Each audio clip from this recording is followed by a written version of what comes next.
And who am I? That's not a secret I'll never tell. You know you love me. XOXO. Gossip Girl. What's up? We got Gossip Girl, Season 2, Episode 10, the Bonfire of the Vanity. This episode starts off at the law. Dan tells Rufus that he's surprised how calm he is, despite Jenny having moved in with Agnes. Rufus replies that he actually had lunch with Agnes's mom, who promised to call every day to make sure Jenny's okay. Dan figures out that Rufus is pretending to be okay with this, so Jenny chooses to come back home on her own. A fact Rufus confirms. Dan says he's off to meet Noah Shapiro, who offered him a recommendation for Yale after reading about Chuck. Rufus now replies that he's happy for both him and Jenny. Back at the Waldorf, Blair, Serena, Penelope, Hazel, and Nellie plan Blair's 18th birthday. While they plan, Serena keeps texting Aaron. Penelope suggests that they make several drinks that night to taste before deciding on which ones to serve. Blair declines this, saying that she's meeting Eleanor's new boyfriend that night. She explains that Cyrus was one of Eleanor's attorneys, that after repeatedly asking her out, she finally accepted and was wooed. Penelope asks Serena how Aaron is, and she tells her how he sends her direction to special, beautiful places. He sends her direction to a new place right then, and she leaves to find him. Elsewhere, Jenny and Agnes meet with a potential business manager. He asks about the name of their line, but the girls argue over what it's really called. Either J. Humphrey Design or Agnes and Jenny Designs. It's kind of hard of which one to choose from. I think that's one. Frustrated, Agnes throws a tantrum because she's an adult throwing a tantrum in a place inside the office and gets them both kicked out. Jen reminds her that heat from the fashion show will only last so long, so they need to find a new backer soon.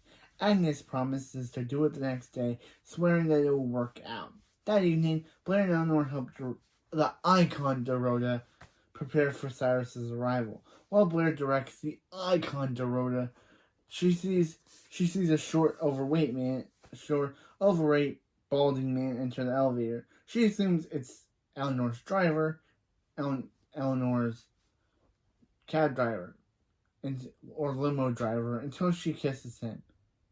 She constantly walks over, and Eleanor introduces the two. Cyrus, played by Wallace Shawn, or Dr. Sturgis from Young Sheldon, or Rex from the Toy Story movies, comes over and grabs her into a hug while she stiffens up. At the Vanderwoods Inn, Chuck wishes Bart a happy 20th anniversary to Bass Industries. He presents them with his present, a season ticket to the New York Rangers game, which he picked out because he remembered how Bart told him once he snuck into that game as a kid. Bart completely rejects it. Bart completely rejects Chuck's gift, saying that he doesn't have time for hockey games, and Chuck should know that. Again, terrible dad. Elsewhere, Dan meets with Noah, who's having dinner with James Wolfe, a senior editor from the New York Magazine. James explains that he loved Dan's piece, and he wants him to write an expose written on Bart, which Dan can get since he's close with the Bass family. James offers to give him another piece to write if he delivers, but Dan is still hesitant to take the deal. Noah encourages him to take it, saying this could really be a real endorsement in the industry. In Times Square, Serena arrives to find herself shown on a large screen. Aaron surprises her and says that he's shown her the most beautiful places he knows, and now he wants to show her. He asks her to model for him. She eagerly accepts before they kiss. The next day, Blair fulfills Serena on Cyrus's disappointment at school. However, Serena replies that she's late to meet Aaron, who's going to photograph her. Blair warns Serena that the role of being a muse and a lover will not work out, but Serena thinks it will. Blair then asks what she should do about Cyrus, and Serena just be mature and try to tolerate him. But this is Blair Waldorf we're talking about. She only knows how to play games with people. This is Blair Waldorf we're talking about. Wow, 2 episodes in a row where Serena gives bad advice. Weird. Serena's not very good at giving advice to Blair, telling her to be herself. But the only person, and not to be a manipulator. That's the only person Blair is.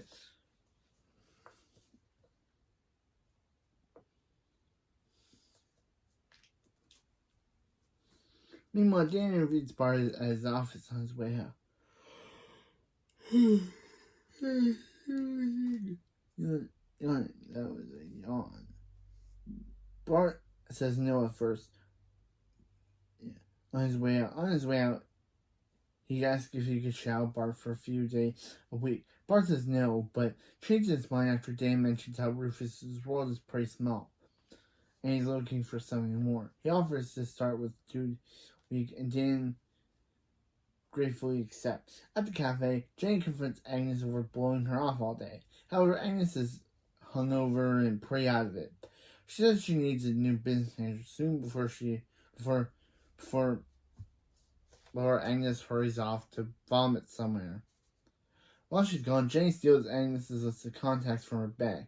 She gets the number of the guy they met with the day before and calls him, which again isn't going to go well with Agnes. Back at Bart's office, Blair arrives at the hockey game with him. Blair invites Dan to go at the hockey game with him just as Chuck enters. He says he came to have Bart's schedule clear so they go to the game together, but he guesses he was too late. At the Waldorf, Eleanor and Cyrus help Blair choose flowers for her party. Cyrus is dissatisfied with one florist, saying they're too expensive, but replies that she likes to choose her own florist, but thanks him for his help. Cyrus mentions how Eleanor talked about her love for Cyndi Lauper, and Blair explains how they love her, and they used to reenact her Vibe DVD. He announces that he bought Eleanor a ticket to see her in concert the next night, so they'll be gone for Blair's party. Eleanor's over the moon. Blair says she wants Eleanor at a party.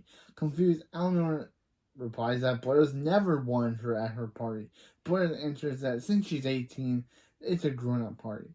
Cyrus offers to return the tickets, but Eleanor tells him not to and says they'll celebrate Blair's birthday with her on her real birthday. Harsh, Eleanor. Wow. Blair wants to spend time with her mom away from her new boyfriend, and her mom is like, "Yeah, no, we don't want to spend any time with you, Blair. We'll wait for your real birthday to do that." Wow. Meanwhile, Jane meets with Scott Smith, a man from the day before. She explains that she and Agnes split business ties, and Scott says he'd be delighted to work with Jane alone. Wanting to get started on the paperwork, he tells her that since she's only 15, all papers would be signed by a parent. Realizing she's at odds with her parents, she nervously says it won't be a problem. Elsewhere, Serena arrives at Aaron's studio but is confused on how to pose. He chooses to go with a more natural approach and takes photos of her just hanging out. At New York Magazine, Chuck watches Dan meet with Noah before walking into a building. He calls an old friend who works there and asks what she knows about Dan. He says she knows nothing other than he's going to meeting with her boss, then says she'll call him back. The next morning, Serena arrives at the studio to find Aaron there.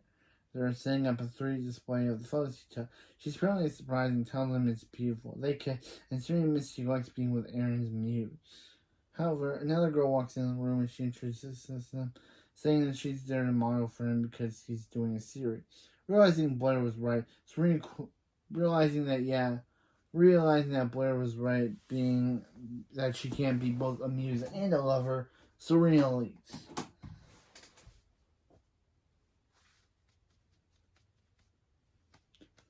At the office, Dan gets into an email from from an unknown sender telling him that they should meet. As he knows a secret about Bart, Dan calls Noah and tells him that he has a good idea on something good on Bart.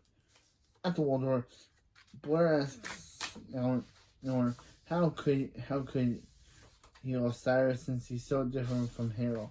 Eleanor admits that she can trust Cyrus, and Blair invites Blair to come with her on her errand. Blair declines and leaves. When she's gone, she tells the icon Dorota that she needs to find a secret of Cyrus to explode, which shouldn't be hard to do. Meanwhile, Dan goes to the meeting spot where he finds a middle-aged guy waiting for him.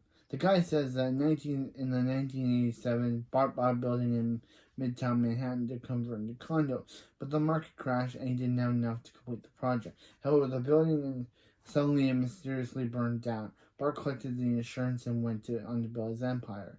Dan returns home and tells Rufus all the facts checked out. Dan says the article changed his life, could change it, but Rufus reminds him that it could change the whole Bass family, including Serena and Lily. Dan continues to say they just need a statement from Bart, which Rufus rephrases as Dan tricking Bart into giving him Bart's elimination exploit. While they talk, Rufus gets a call from Allison off screen because Allison's no longer a character on this show. He gets a call from Allison, who's not seen.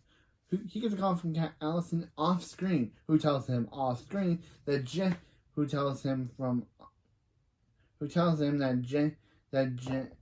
Jenny asked her to sign papers. She says she didn't, and he thanks for telling her for having his back. He then tells Dan that he needs to find Jenny and that they can talk later. Also, Blair and Cyrus go to lunch. He asks about his ex-wife, and he admits that he only felt love like this once before in his life. He explains that he and his first wife, Alice, fell in love each other, but not passionately, and they married young. He continues that he drafted into the Vietnam War, where he met and fell for a woman named Kim Lee, whom he planned to bring back to America after his tour. While he returned to America, he ended his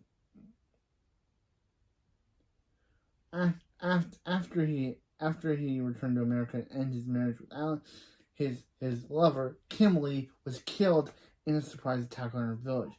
He finishes by saying he knew deeply in his heart that he was truly in love with Kim, and he divorced Alice anyway. Finally, he says that he feels true love again with Eleanor and that his prayers have been answered. So his story is, he was married, he wanted to divorce her for a girl named Kim Lee. Kim Lee died, but he divorced Alice anyway. That's kind of sad. You divorce your wife to marry to bring your girl over to the United States, but then that girl gets shot and killed in her own village.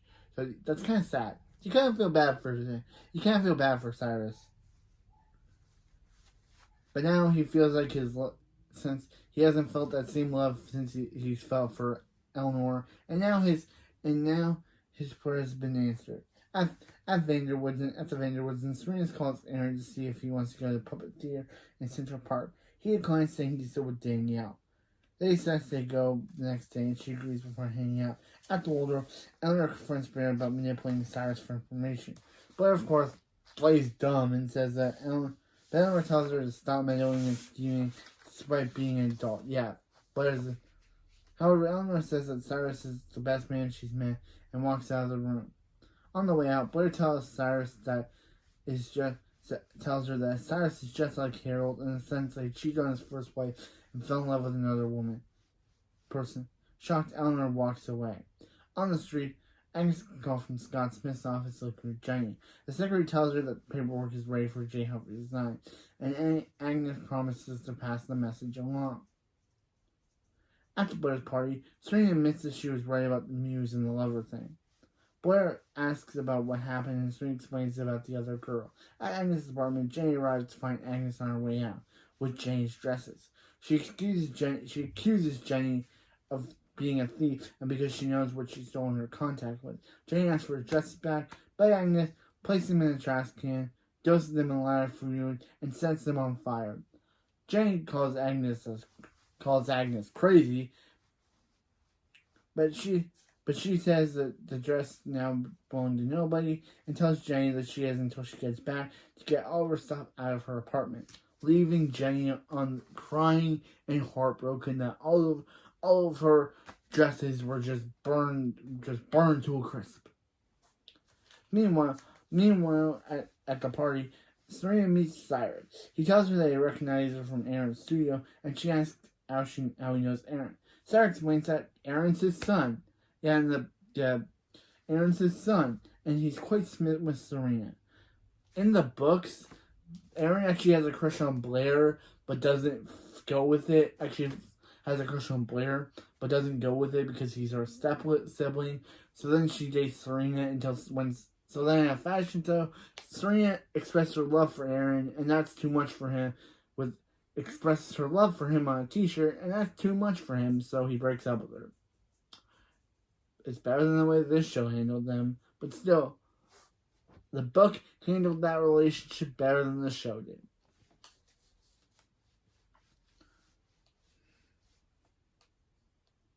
Serena goes to find him. Eleanor comes up to Cyrus and demands to know if he cheated on his first wife. He says yes, and he agrees, and she kicks him out, and she says, "Get out of my house." He tells Blair that she generally thought he was different, and she needs to lay down for a while. Blair spots Cyndi Lauper making her way to the apartment, and she explains that Cyrus brought her out for a show and asked her to play for the party instead because he was in love with Eleanor. Blair introduces her as the birthday girl and tells her to make it home. She also introduces the icon Dorota, who is starstruck at Cyndi, and tells her to take over while she goes downstairs. The icon Dorota asks what she's doing, and Blair says she got a conscience on her birthday and is going to make things right between Eleanor and Cyrus. At the Vanderwoodens, Dan arrives to see Bart. He lies saying that he overheard about the fire while at his office and asks for an explanation. Bart quietly says it's out and that he had the man who died that night's death on his conscience for years. Chuck runs out and tells Bart not to say anything anymore as Dan is writing for the magazine. Bart turns to Dan and asks how much it's going to cost him to keep quiet. Dan says that he doesn't want anything and leaves. Chuck follows him to the elevator and pleads with him not to say anything because it will ruin their family. Outside the Waldorf, Blair finds Cyrus trying to find a cab since he sent his driver to dinner. She notes that he threw his towel in quickly, and then he realizes that he outmaneuvered her. She then realized they outmaneuvered her by inviting Cyndi Lauper to play on her emotion. He admits that as a lawyer, he thinks several steps ahead before not everyone can rely on their law. Blair says he's a genius for what he did, and then warns him to be good to Eleanor or else. She invites him to come upstairs while she tells Eleanor the whole truth about everything. He gives her a hug. They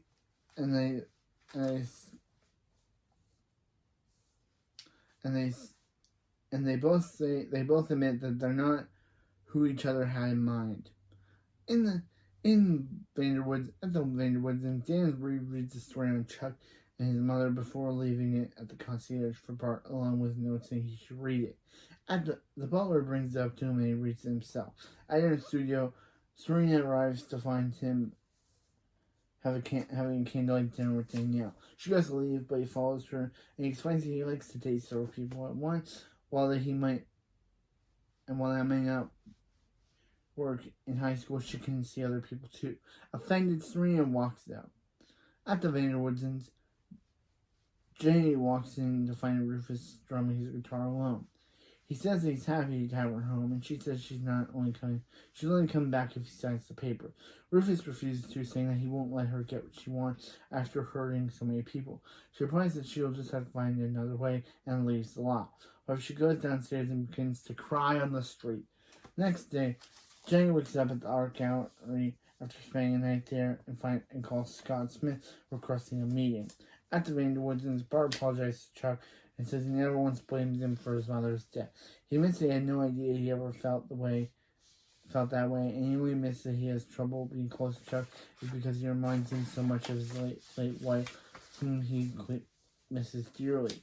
He finishes by saying that he wants to know his son and asks if he wants to go to a hockey game. Chuck hesitated and then says he'll clear his calendar. At the lot, Rufus tells Dan how he spoke to Jenny. Dan says that